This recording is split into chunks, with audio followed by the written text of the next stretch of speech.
আল্লাহর মধ্যে আর আমাদের শ্রেষ্ঠ নবীর মধ্যে পার্থক্য হলো আসমান এবং জমিন। যদি বলেন এর থেকে লক্ষ কোটি গুণ পার্থক্য, বিশ্বাস করতে হবে।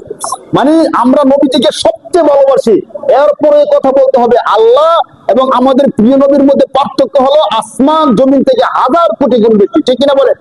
হ্যাঁ, তাহলে আল্লাহ এবং আমাদের প্রিয় নবীর মধ্যে পার্থক্য এত বেশি হয়, আমরা যে বাবাদেরকে সন্তান দিতে পারে বলি, যে মাজারে গিয়ে সেজদা করি, ওই বাবাদের মর্যাদাটা কই? তারা কি আল্লাহর সমকক্ষ হওয়ার কোন সিস্টেম আছে বলেন? অন্তর থেকে আমরা বুঝার চেষ্টা করি। তাওহীদ, তাওহীদের যে বাণী আল্লাহ এক ও একক, তার সমকক্ষ কেউ নাই, এই বিশ্বাসটা নিয়ে যদি আপনি মরতে পারেন, আপনার ইবাদত আমল যদি কমও থাকে, আপনি বিশ্বাস করেন কোরআন বলে আপনি জান্নাতি, বলেন সুবহানাল্লাহ।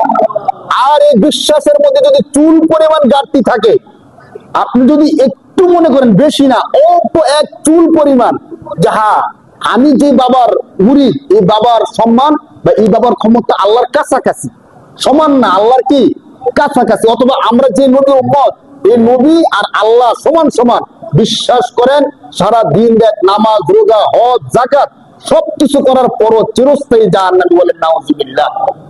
আসুন আমরা আমাদের ঈমানকে ঠিক করি, আল্লাহ তাআলা যেন আমাদেরকে চিরস্থায়ী জান্নাতি হিসেবে কবুল করে। সবাই বলি আল্লাহুম্মা আমিন।